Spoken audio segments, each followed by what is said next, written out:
Bismillah, assalamualaikum warahmatullahi wabarakatuh. Alhamdulillahilladzi ja'ala as-sa'adata fi suhbati as-su'ada wa afadha min ulumih wa asrarih ala qulubil 'arifin wal awliya. Ashhadu an la ilaha illallah wa ashhadu anna Muhammadar Rasulullah fi kulli lamhatin wa nafasin adada ma wasi'ahu ilmullah. Allahumma fasalli wa sallim wa karrim wa majid wa azim ala habibikal Mustafa Muhammad al-fatih lima ukhliqa wal khatim lima sabaq nasiril haqqi bil haqq wal hadi ila siratikal mustaqim wa ala alihi wa sahbihi haqqa qadrihi wa miqdaril azim. Alhamdulillah, jamaah yang dirahmati Allah Subhanahu wa taala. Banyak-banyaklah kita memuji bersyukur kepada Allah Subhanahu wa taala yang mana telah memberikan kita nikmat sehingga kita masih bisa duduk berkumpul di tempat yang agung dan mulia ini.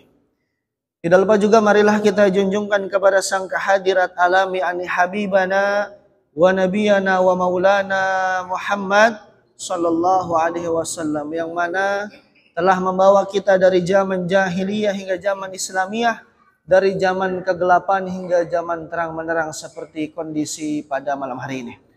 Alhamdulillah, bersyukur kepada Allah. Allah izinkan kita masih bisa duduk di majelis ilmu, di majelis zikir sebagaimana Nabi mengatakan dalam hadisnya, man salaka tariqa yaltamisu fiha ilma sa'alallahu lahu tariqa ilal jannah. Barang siapa yang menuntut ilmu di jalan Allah, maka Allah permudah jalannya menuju kepada surganya Allah Subhanahu wa taala. Alhamdulillah, amin ya Allah ya rabbal alamin. Insyaallah pada malam hari ini kita sedikit membahas tentang siapa saja orang yang disunnahkan untuk membaca ayat dalam sholat berjamaah. Jamaah yang dirahmati Allah Subhanahu wa taala, barangkali kita yang awam di sini biasanya baca ayat sesudah baca Fatihah itu hampir setiap rakaat sholat. Ya, biasanya begitu Pak ya. Kalau nggak karena kita nggak paham, kurang paham, biasanya kita baca ayat setiap selesai Fatihah pasti baca ayat. Padahal ada beberapa hukum yang memakruhkan atau bahkan sampai mengharamkan baca surah setelah baca Fatihah dalam sholat. Nah, ini kita akan kaji dalam kitab Fathul Mu'in, yakni fikih daripada mazhab al-Imam Asy-Syafi'i. Bismillahirrahmanirrahim. Wa innama tusannu qira'atul ayah lil imam wa munfaridin wa ghairil ma'mumin sami'a qira'atal imamihi fil jahri fatuqrahu lahu wa qila tahrumu. Yang pertama, orang-orang yang disunnahkan membaca surah setelah baca Fatihah itu dalam Fathul Mu'in, yang paling berhak baca surat setelah baca Fatihah itu yang pertama sudah jelas adalah imam. Nah, jadi imam udah jelas, nggak usah diprotes. Dia mah layak banget baca surat dalam sholat. Baik suratnya di rakaat 1 dan rakaat 2. Nah, ini buat si imam. Jadi imamnya nggak boleh diprotes. Memang dia tugasnya baca surat untuk memimpin baca surat bagi makmum. Amma ma'mumu lam yasma'a aw sami'a sauta lam yumayyiru hurufatun fayaqra'u sirra lakin yusannu lahu kama fi uli syir'atin takhiru fatihati an fatihatil imam in dhanna idrakaha qabla ruku'i wa inna idzin yastaghillu bid-du'ai la qira'ati. Lalu di sini dijelaskan, sedangkan bagi makmum yang tidak mendengar bacaan ayat dari imam atau mendengar suara yang tidak dapat dibedakan antara huruf-huruf yang keluar dari lisan imam, maka makmum tersebut diperbolehkan membaca surah dengan pelan. Kalau tadi yang pertama, yang boleh sunnahnya baca surat setelah baca Fatihah dalam sholat jamaah, itu adalah imam. Yang kedua, yang disunahkan baca ayat, baca surah setelah baca Fatihah adalah bagi makmum yang sholatnya sendiri atau makmum yang munfarid. Jadi kalau kita sholat sendiri Pak, baca ayat itu sunnah. Di rakaat 1 dan rakaat 2. Ini orang kedua yang boleh disunnahkan untuk membaca ayat ketika sholat. Yang selanjutnya yang munfarid atau dia yang tertinggal sholatnya di rakaat 1 dan rakaat 2. Ini golongan orang yang disunnahkan untuk membaca surah selesai baca Fatihah. Yang ketiga, yang disunnahkan baca surat setelah baca Fatihah adalah makmum yang selesai sudah baca Fatihahnya. Jadi kalau kita posisinya makmum, udah beres baca Fatihah kita. Tapi haramnya bukan haram mutlak. Nah, makmum ini boleh baca surah bagi makmum yang tidak dengar bacaan ayat atau surah si imam. Nah, jadi nanti kalau satu momen Pak, misalnya kita lagi sholat di Baitul. Kita lagi sholat di Baitul. Di sholatnya keadaannya zahar. Tiba-tiba ngejepret lampu. Dapat imam lagi baca ghairil maghdubi alaihim walad dhalin. Sehingga yang terdengar cuman di sop 1 doang. Si imam baca surah. Sop 2 enggak kedengeran, sop 3 enggak kedengeran, apalagi yang paling belakang. Nah, sunnahnya kita baca boleh masing-masing surat. Kalau kedengeran, dalam fikih kalau kedengeran surahnya si makmum, kita diem Pak sunnahnya, nggak usah baca apa-apa. Ini udah dapat ganjaran. Kenapa? Sebab sudah diwakilkan oleh imam. Nah, jadi ke depannya kalau kita sholat jamaahnya sholat zahar, maka kita ketika telinga kita sebagai makmum mendengar bacaan ayat imam, suratnya si imam, kita nggak perlu repot-repot baca surat. Itu dalam mazhab Syafi'i. Kalau kita tetap maksa baca surat, dihukuminya makruh kata ulama. Bahkan ada ulama yang menghukumi haram. Sampai segitunya. Nah, jadi ini perlu diketahui. Jadi kalau kita nanti ke depan, nanti kita praktek nih sholat isya Pak. Kalau imamnya, misalnya baca surah, kita selesai baca Fatihah nggak usah baca surah. Cukup dengerin imam baca surat. Tadi yang ketiga Pak, yang layak boleh disunahkan membaca surah adalah bagi makmum yang udah selesai baca Fatihah tapi nggak kedengeran suara bacaan surah atau ayat si imam. Yang keempat, bagi makmum yang tuli. Kalau tuli ya nggak usah ditanya. Mau tuli tunarungu, ya udah bacanya dari Fatihah. Bacanya dari Fatihah. Nah, ini yang keempat. Makmum yang mesti baca surah setelah baca surah Fatihah, baca ayat setelah baca Fatihah adalah makmum yang tidak dengar bacaan ayatnya imam atau suratnya imam, sebab makmum tersebut jauh jaraknya dengan imam. Contoh Pak, ada beberapa masjid, Bapak-bapak kalau main di Purwakarta itu ada masjid yang didirikan oleh Mama Sempur, Abuya Sempur. Itu ulama yang mengharamkan mik. Jadi di Banten juga ada dulu. Dulu zaman Cilongok, orang tuanya Abah Uci, Abah Dimyati itu ngeharamin mik. Jadi kadang kalau Jumatan nggak kedengeran rukunya, nggak kedengeran bacaan Fatihahnya. Nah, ini orang makmum tersebut dalam fikih baru boleh membaca surah apabila ada jarak yang jauh dengan imam. Contoh, ada beberapa masjid yang toanya kurang bagus, anggaplah misalnya toanya kurang bagus. Kita Jumatan, anggaplah misalnya kasusnya Jumatan Pak. Jumatan kita bagian di luar. Mic-nya mic dalam doang misalnya. Ada masjid yang mic dalam doang, mic speaker luarnya dia nggak aktif. Sehingga kita nggak tahu ini si imam baca apa, tiba-tiba ruku gitu kan. Tiba-tiba berdiri dari ruku, nggak tahu kita dengar enggak apa enggak, tiba-tiba pindah aja sholatnya.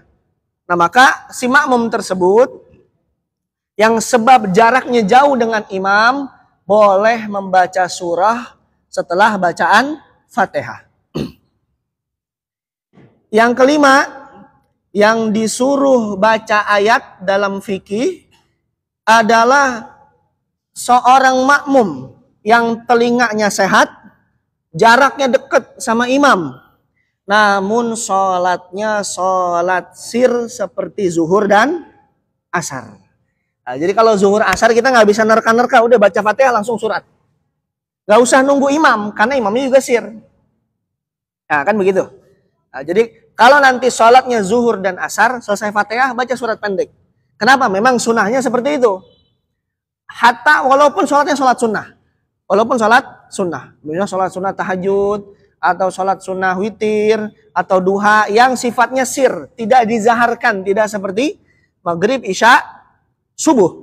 Nah, maka kita boleh membaca surah dengan sendiri-sendiri. Nah, jika imamnya baca surat, maka makmum tidak disunnahkan, tidak dianjurkan untuk baca surat kalau imamnya baca surat. Dalam fikih begitu. Apabila kita mendengar imam baca surat, maka kita tidak disunahkan baca surat, cukup dengerin aja. Kalaupun tetap ngotot, ada ulama yang berpendapat makruh sholatnya kalau kita tetap baca surat. Apabila imamnya udah baca surat. Mana dalilnya ulama yang mengharamkan daripada seorang makmum yang tetap kekeh baca surat setelah si imam baca surat padahal imamnya zahar. Dalam Al-Quran dijelaskan, فَإِذَا قُرِئَ الْقُرْآنُ فَاسْتَمِعُوا لَهُ وَأَنْصِتُوا لَعَلَّكُمْ تُرْحَمُونَ. Ini ayatnya, ini menjadi rujukan ulama yang memberikan hukum makruh sampai haram kepada makmum-makmum yang tetap membaca surah padahal imamnya baca surah dengan zahar. Artinya kan, dan apabila dibacakan Al-Quran maka dengarkanlah baik-baik dan perhatikanlah dengan tenang agar kamu mendapat rahmat. Nah, jamaah yang dirahmati Allah Subhanahu wa taala, tadi ada berapa poin? Ada 5 poin yang disunnahkan seorang makmum boleh membaca surah ketika imamnya tidak terdengar dengan beberapa alasan. Adapun cabang masalah di sini dijelaskan far'un yusannu far'un yusannu lima'mumin faragha min Fatihati fi salisati aw rabi'ati aw min tashahhud al-awwal qabla al-imam an yastaghillu bid-du'a. Ada satu problem masalah diangkat dalam kitab ini, Pak. Contohnya begini.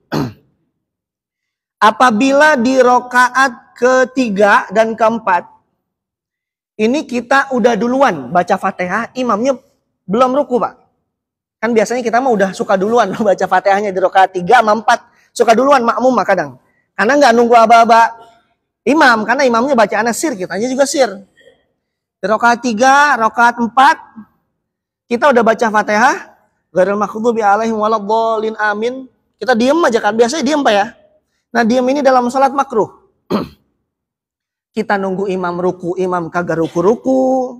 Ya, Pak. Kita tunggu lagi, imam lama bener rukunya.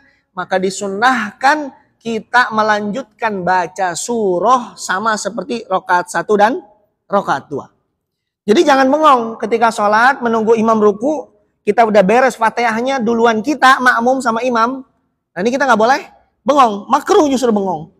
Culang, cilang kalau kata Sunda mah. Pelangap, pelongok, kemana ini? Imam lama bener rukunya. Nah, kita jangan diam, baca surat. Ada lagi pendapat di sini, baca doa. Doa yang pendek aja, kata ulama apa? Cukup baca doa sapu jagat misalnya, Rabbana atina fid dunya hasanah wa fil akhirati hasanah wa qina adzabannar. Lah imamnya belum ruku juga, baca lagi tuh doa, Rabbana atina fid dunya hasanah wa fil akhirati hasanah wa qina adzabannar. Belum ruku juga tuh imam, baca lagi terus sampai si imam ruku. Di kasus yang kedua, para jamaah, biasanya imam itu bacaannya lama di tahiyat awal sama tahiyat akhir. Lalu biasanya bacaan tahiyat kita sudah beres duluan, sama kasusnya kayak bacaan Fatihah kita di rakaat ketiga dan keempat. Kalau di mazhab Syafi'i kan asyhadu an la ilaha illallah wa asyhadu anna Muhammadar Rasulullah. Kita udah begini tangannya kan, harusnya di tasyahud awal harusnya langsung berdiri. Ini kita nungguin imam, lama bener imamnya berdirinya nih. Mau bengong bingung, bacaan udah beres. Mau bengong bingung, Maka disunnahkan lanjut bacaan tahiyatnya seperti bacaan tahiyat akhir. Misalnya, asyhadu an la ilaha illallah asyhadu anna Muhammadur Allahumma shalli ala Sayyidina Muhammad wa ala ali Sayyidina Muhammad. Imam belum berdiri. Kama shallaita ala Sayyidina Ibrahim wa ala ali Sayyidina Ibrahim. Belum berdiri juga. Wa barik ala Sayyidina Muhammad wa ala ali Sayyidina Muhammad. Nah, imamnya belum berdiri juga. Kama barak ta'ala Sayyidina Ibrahim wa ala ali Sayyidina Ibrahim. Belum berdiri juga imamnya. Fil alamina innaka hamidum majid. Nah, baru kita nunggu. Boleh, itu sunnahnya.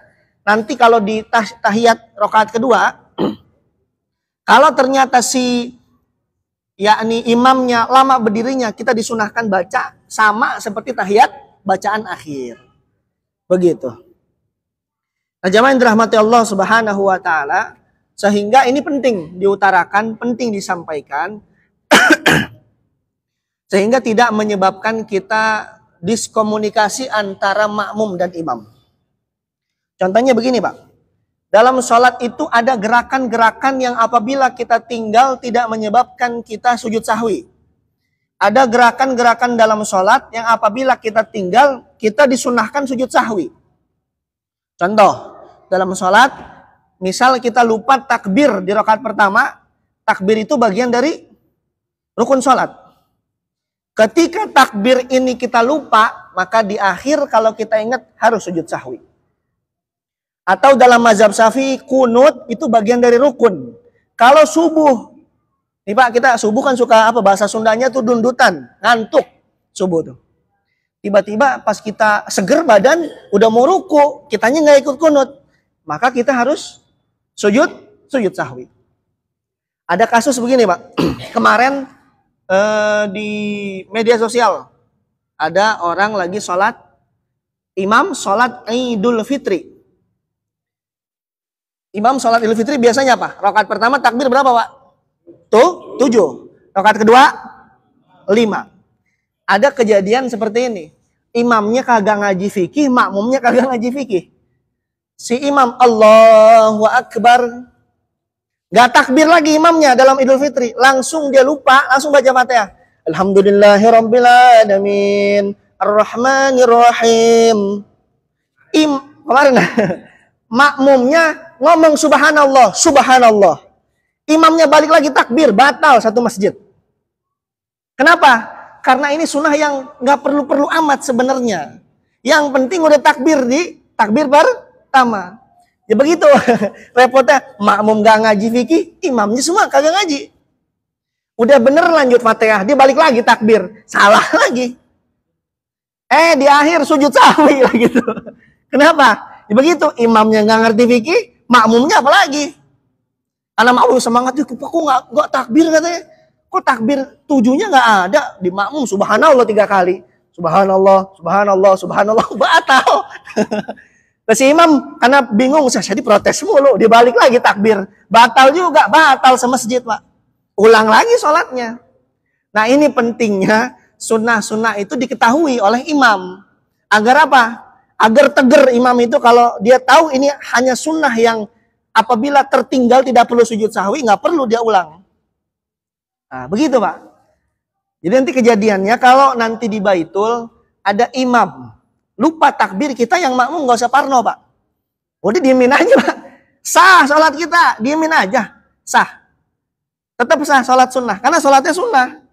Walaupun nggak takbir di rakaat kedua, nanti misalnya di rakaat kedua sholat Id Adha dan Fitri terulang lagi, langsung Allahu Akbar baca Fatihah langsung. Udah kita nggak usah ribet subhanallah lagi, nanti ngulang lagi. Kemarin begitu. Kemarin begitu. Iya. Nah, jadi ada subhanallah. Jadi kalau makmumnya kagak ngaji, lupa ngaji begini jadinya. Acak-acak kan nanti di masjid Pak. Kenapa? Karena ini sunnah, bagian sunnah yang bukan bagian menyebabkan sujud sahwi.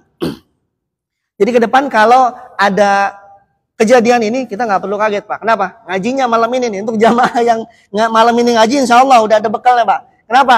Nggak perlu kaget. Makanya nanti saran saya jamaah yang malam ini ngaji kalau Idul Adha Idul Fitri di depan Pak sholat. Biar apa? Kalau ada yang subhanallah melin Pak. Oh nggak ngaji berarti nih malam ini nih. Alhamdulillah. Nah ini hal-hal yang selanjutnya akan kita bahas adalah hal-hal yang dibolehkan dalam sholat. Contoh Pak, dalam sholat si makmum boleh melakukan apa saja sih ketika sholat? Si makmum, imam boleh melakukan apa saja? Yang pertama, hak makmum atas imam adalah membetulkan bacaan imam. Membetulkan ayat si imam, membetulkan daripada bacaan si imam. Imam kadang ada yang lupa Pak. Nah, seperti misalnya ada imam sholatnya sholat sir, tapi bacaannya bacaan zahar. Tugas siapa yang kayak gitu yang ngingetin? Ya makmum. Jangan sampai sholat zuhur imamnya Bismillahirrahmanirrahim. Waduh rame seperti itu. Waduh ini imamnya kesurupan apa ini katanya. Lupa, kalau lupa nggak apa-apa. Tapi tugas yang mengingatkan adalah makmum. Jadi tugas yang pertama bagi makmum, pertama mengingatkan. Biarkan aja Pak Haji. Nah, jadi kita tugasnya tinggal ngikut imam aja. Kecuali kalau bacaannya imam salah, itu kalau kita udah ingetin, biasanya bagusnya begini. Kalau dalam fikih imam lupa, misalnya imam lupa ayat, itu biasanya langsung diem ganti surah biasanya. Mungkin para imam di sini sering diam misalnya fabi ayyi alahi rabbikum tukaziban, diam nih. Waduh, habis ini apa lanjutannya kan? Langsung aja ganti kalau lupa. Bismillahirrahmanirrahim. Qul huwallahu ahad, Allahus samad, lam yalid wa lam yulad wa lam yakul lahu kufuwan. Udah beres, enggak usah ribet. Enggak usah diinget-inget sama dia. Diinget setengah jam atau makmum nungguin gimana? Ya kan repot juga begini. Punya imam begini repot juga. Diinget-inget sama tuh imam ini ayatnya apa lanjutannya? Enggak usah. Potong langsung ganti surah. Nah, itu pertama, Pak. Tugas makmum adalah mengingatkan imam apabila keliru dengan tasbih sebanyak 3 kali. Subhanallah. Nah, imam belum mudeng. Subhanallah. Belum mudeng juga. Subhanallah. Belum mudeng juga. Udah diemin, Pak. Jangan lebih. Kalau lebih dari 3, nanti ditakutkan membatalkan. Nah, ini harus disampaikan.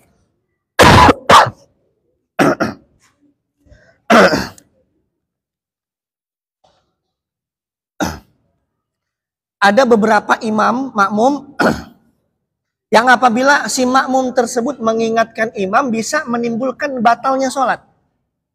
Contoh, dalam sholat itu makmum yang boleh mengingatkan minimal maksimal 1 orang aja Pak. Jangan rame-rame, ntar parno imamnya diingetin rame-rame.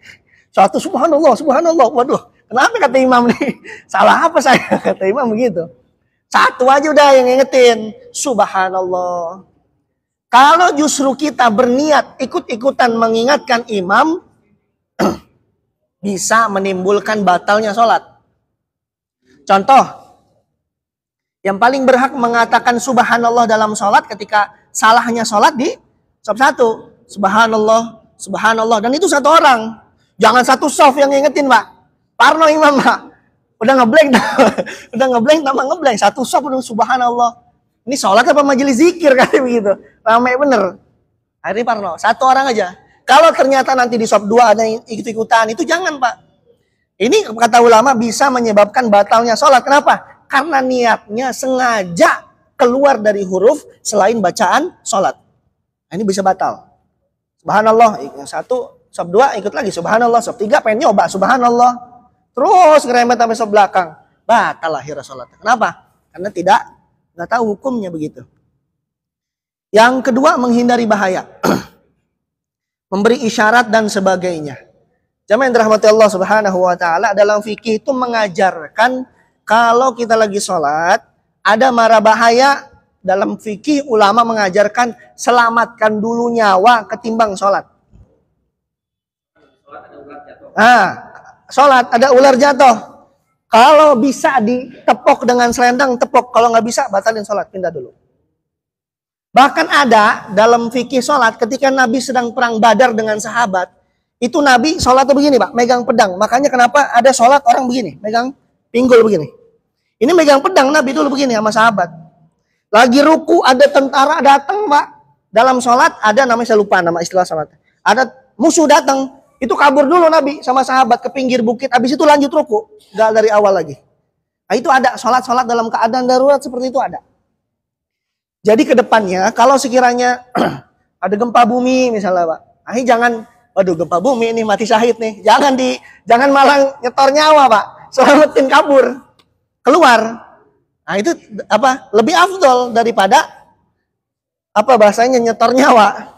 Yang kedua, ada ular biasanya, kalau jengking, usir dulu sebisa kita Pak, dengan gerakan-gerakan yang tidak lebih dari 3 kali. Kalau sekiranya nggak bisa, batalkan sholatnya Pak. Bisa sholat di tempat yang lebih aman daripada harus mendiamkan diri dalam bahaya. Yang selanjutnya membalas dengan isyarat apabila ada yang ngajak bicara atau salam kepadanya ketika sholat. Nah ini nih Pak, perlu dibahas. Biasanya kalau ada orang, kita lagi sholat sendiri di ruang tamu Pak, ruang tamu rumah. Itu ngablak, misalnya kan Pak. Contoh ini kasusnya kasus contoh. Ada tukang paket datang Pak. Assalamualaikum Pak Haji, paket. Lagi sholat kita di tengah ruang tamu. Assalamualaikum, paket. Jawab nggak mungkin. Bagaimana di dalam fikih? Anggukan kepala gini Pak. Kasih isyarat kalau lagi sholat. Kalau ternyata kiblat yang ngadep ke pintu, kasih isyarat tangan begini.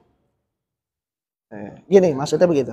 Ngasih isyarat jangan ajak ngobrol dulu, begitu maksudnya. Jangan ajak ngobrol lagi sholat.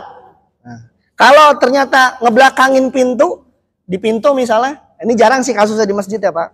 Di rumah biasanya. Anak-anak kita kadang ngedor pintu atau ngajak ngobrol, tapi nggak ngeh kalau kita lagi sholat. Kasih anggukan kepala begini. Nah begitu. Nah, sebagaimana dalam hadis Nabi SAW, kalau Nabi lagi sholat, ini dalil yang membolehkan kita punya gerakan lebih ketika dalam sholat. Nabi itu kalau lagi gendong cucunya Hasan Husain, ketika lagi berdiri Nabi gendong. Ruku ditaruh sama Nabi, sujud ditaruh. Mau berdiri dari ruku, berdiri lagi, Nabi gendong lagi cucunya Hasan Husain. Jadi nanti kalau kita bawa cucu atau anak ke sini, Pak, ini dalilnya. Kalau gendong anak lebih baik digendong, Pak. Daripada anaknya hilang ketika sholat. Daripada anaknya hilang ketika sholat. Dalam hadis yang lain, dalam pendapat ulama yang lain, waqad ajma'al ulama ala annahu la yazurru minhu ila qalilu alladhi la yukhraju musalliyan amal salatihi illa ghairiha la yastaqillu bihi anha. Para ulama sepakat bahwa seorang tidak boleh melakukan gerakan lain ketika sholat kecuali sedikit. Contohnya, mematikan nada dering HP, telepon, daripada muka merah Pak. Kita ngediemin nada dering HP semasjid, lebih baik dimatiin. Gerakan yang sedikit. Gitu. Atau memberhentikan orang yang lewat di depan kita sholat. Nah ini sunahnya begini. Kalau lagi sholat, ada orang lewat, misalnya gini Pak.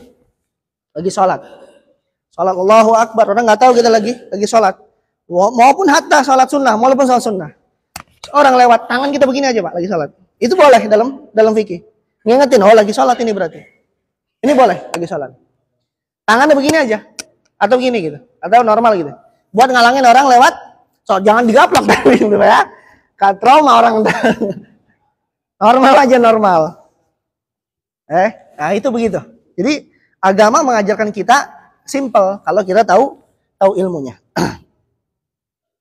Nah, ini Imam Nawawi dalam kitabnya Majmu' Syarah Muhazzab menjelaskan wa in amala laisa min jinsiha fa in kana qalilan misla idzafaha.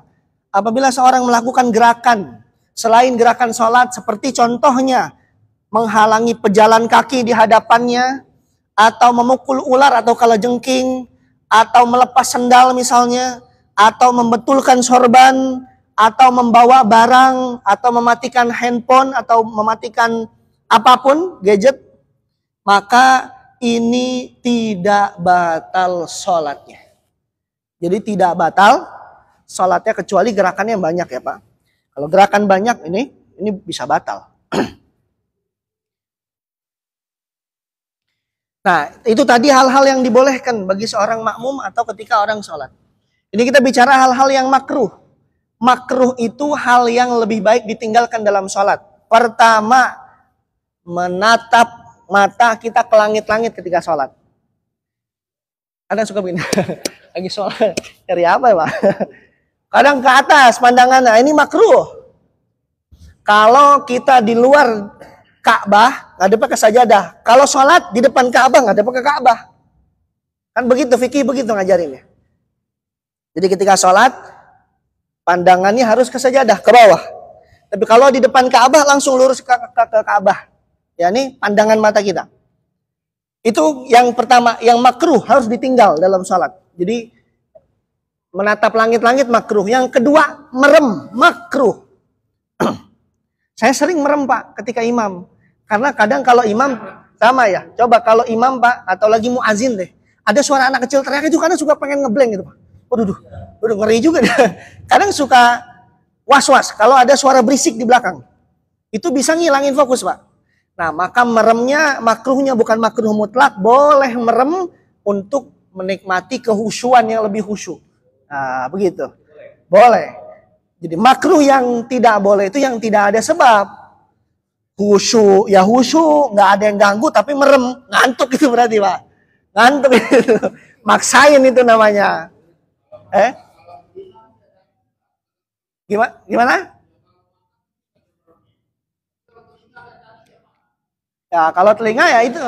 Nah, ini kita ya itu caranya kalau biar khusyuk ya itu. Mau tidak mau memejamkan mata itu tata cara untuk kita sebagai orang tua boleh mengingatkan nggak cucu apa anak kita gitu yang berisik kayak tadi seperti tadi.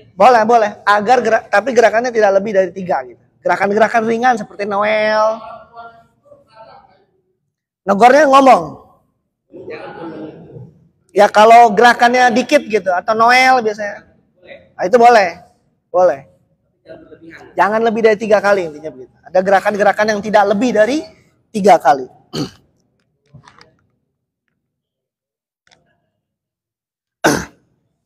Itu para jamaah yang kedua, merem.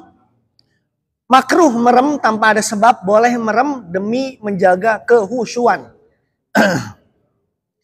Yang ketiga, menoleh ke kanan dan ke kiri. Nah, kalau kita udah berumur biasa jarang, Pak. Karena kita bukan lagi waktunya belajar sholat. Biasanya yang umur-umur begini anak kecil. Menoleh kanan, kiri. Bahkan ada satu kitab yang menjelaskan. Barang siapa dalam kitab Asrar Sholat wa Muhimmatuha, karangan Imam Ghazali. Barang siapa yang sholat, ketika sholat tahu di kanan kirinya siapa, maka batal secara hakikat. Batal secara hakikat itu gimana? Secara fikih sholatnya nggak batal, tapi adab kepada Allahnya hilang. Karena dia tahu, oh kanannya siapa nih, kirinya siapa. Nah ini mah tingkatan wali Allah, pas sholatnya beda sama kita mah. Ya kita mah normal-normal aja. Kalau udah pasti kan tahu Pak, tetangga ini namanya siapa, kanan kiri siapa, ini beda kelas. Nah, beda wilayah, khusyunya beda. Beda. Lanjut, hal-hal yang makruh yang menyebabkan hilangnya pahala sholat kita adalah sholat menggunakan baju yang bergambar. Nah, ini suka begini Pak. Ini ngerusaknya bisa ke banyak orang Pak, kalau pakai baju yang bergambar.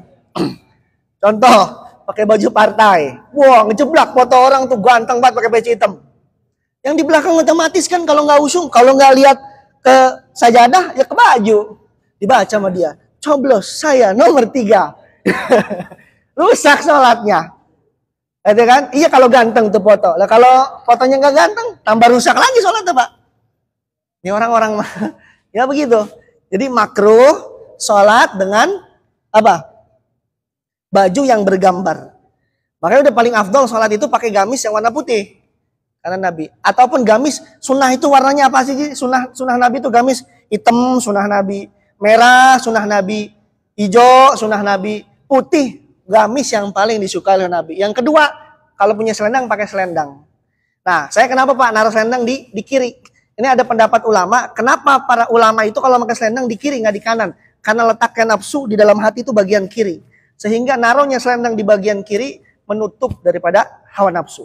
Ada pesan tersingkap sebenarnya. Kenapa pakai selendang itu di belah kiri. Nah, barang siapa yang sholat kata Nabi pakai selendang, pakai sorban atau imamah, sholatnya sama seperti orang yang sholat 70 rakaat.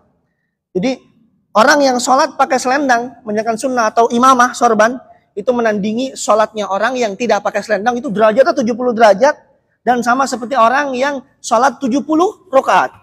Nah, itu kata Nabi Shallallahu Alaihi Wasallam.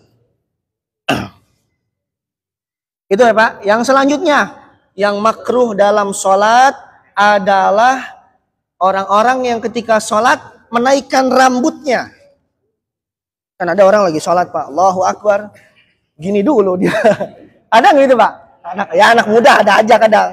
Ada juga. Atau kita di kantor Pak, sholat pakai kemeja panjang, kita bisa-bisanya tuh apa? Dilipet tuh lama kita lagi ruku tuh. Nah, ini dilipetin ini makruh. Entah ngelipet baju atau gamis atau kemeja itu makruh. Menaikkan rambut itu makruh. Makanya kenapa fungsinya peci kan menutup anggota di kepala agar tidak jatuh di anggota sujud. Nah, maka pakai peci, tugasnya peci begini. Ya biasa orang-orang yang mainin rambut yang nggak pakai peci ketika sholat. Mengeraskan bacaan sholat bagi makmum. Nah, ini makmum juga jangan, kalau kata Sunda mah jangan keras-keras. Apa keras-keras tuh ya? Jangan pengen nyaingin imam. Imam Allahu Akbar, Allahu Akbar gitu. Mau nyaingin imam ini namanya makruh ini. Gak boleh lebih keras suaranya dari imam. Baik takbir, baik bacaan sami Allahu liman hamidah ataupun hal yang lain. Ini gak boleh makmum ini. Udah aja Allahu Akbar. Jadi tugas makmum tidak boleh lebih mendominasi dari imam. Atau kita misalnya lupa sholatnya sholat sir, bacaannya zahar. Ini makruh tapi nggak batal.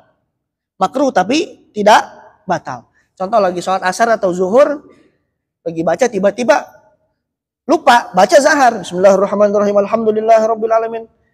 Nggak batal tapi makruh. Lebih baik ditinggalkan.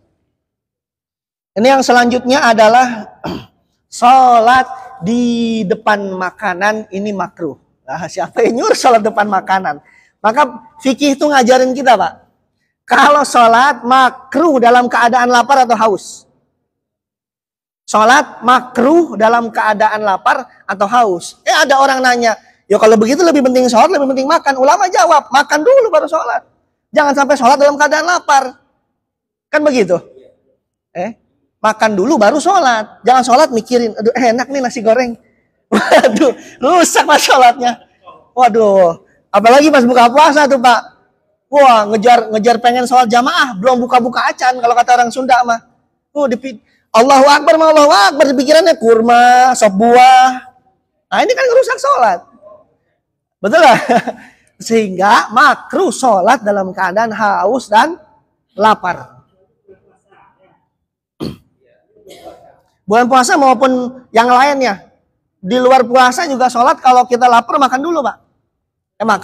Makan dulu. Karena makruh sholat dalam keadaan lapar. Itu perlu diingat tuh Pak. Jadi makruh sholat dalam keadaan lapar. Nggak fokus jadinya. Allahu Akbar. Wah sininya sop duren. Ya kan? Es buah. Nah, ini repot ini sholat begini nih. Kekerebekan ini kalau kata orang Sunda mah. Nah, lanjut. Sholat dalam kondisi terlalu ngantuk. Ini pun makruh.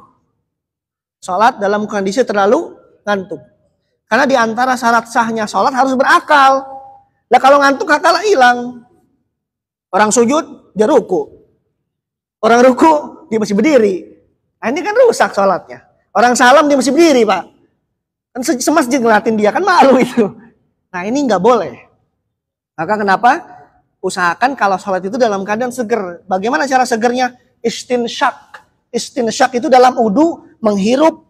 Kita kalau ke hidung, sebelum ke hidung kita hirup dulu itu air ke apa ini? Hidung gitu. Biar apa? Biar seger Pak, air masuk. Nah ini biasanya yang bikin seger. Jadi ini nggak bikin kita ngantuk. Pilek ya. Yang selanjutnya sholat dalam keadaan menyapu tempat sujud. Menyapu tempat sujud, kerikil, disapu sama dia sampai 3 kali. Nah, gini contohnya Pak. Ini gue sujud nih. Allahu Akbar, ada kerikil, giniin dulu sama kita nih Pak.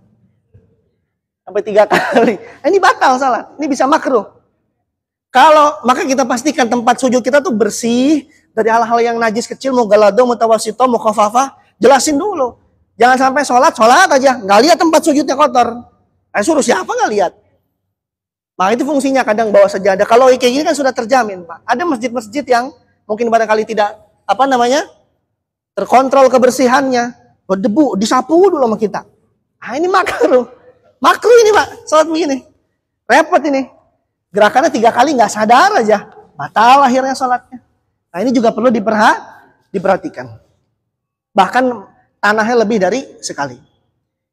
Nah barangkali berapa menit lagi? Masih lama?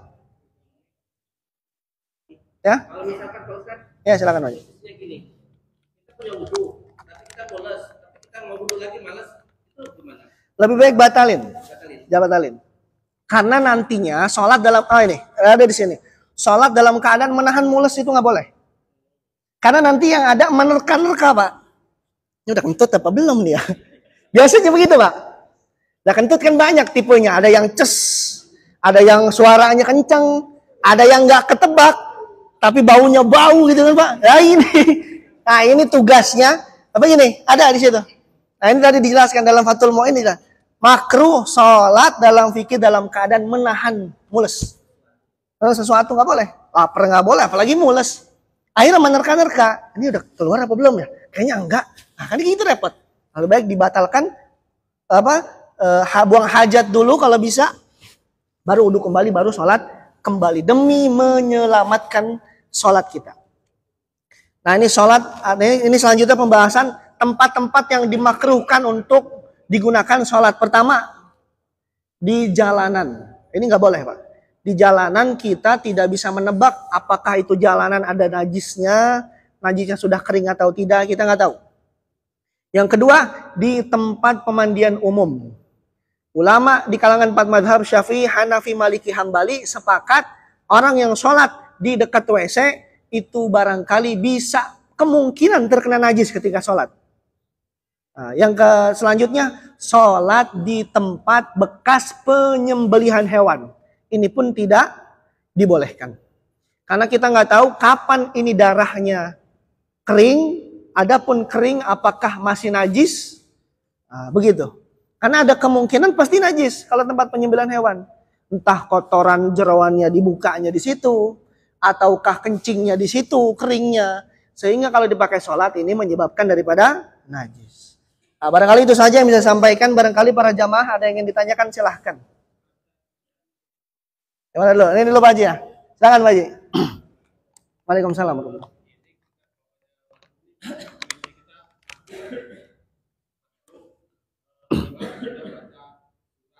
Ya. Ya. Imamnya baru baca Fatihah. Apa udah?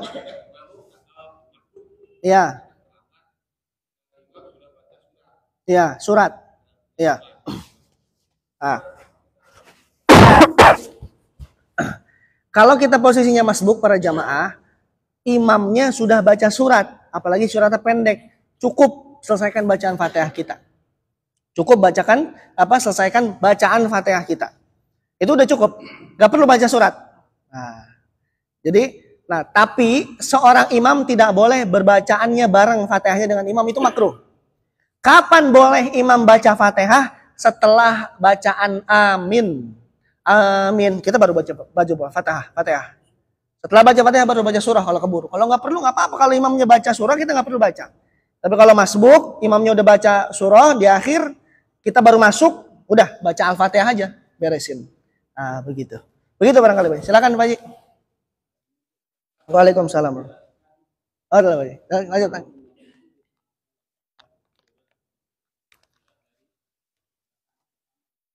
Iya. Iya. Gimana tadi?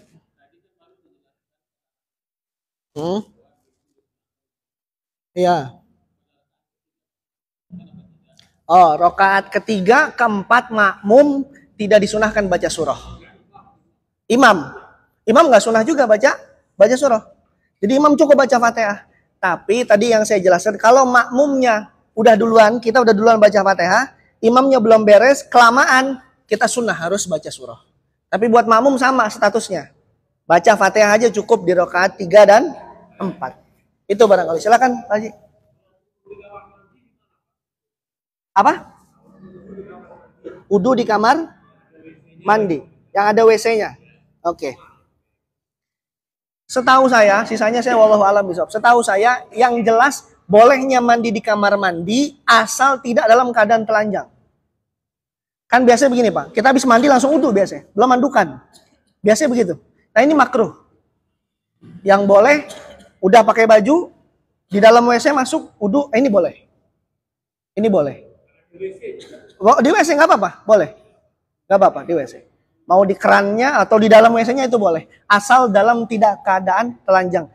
Bahkan Nabi sendiri itu kadang suka pakai satu anduk kecil di atas kepalanya. Kenapa? Karena Nabi bilang di atas kepala kita itu, kalau di WC itu iblis itu sering kencing.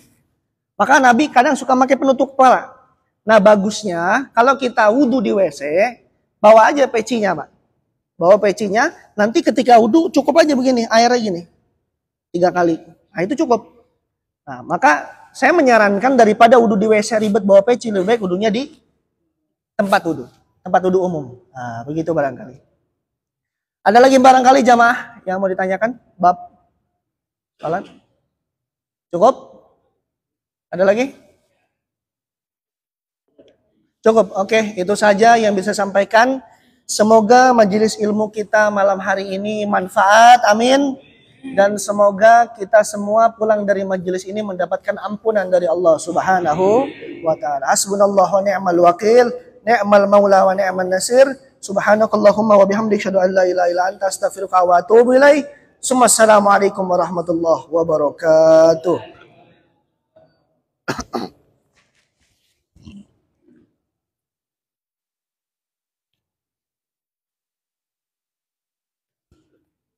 Oh, tenang.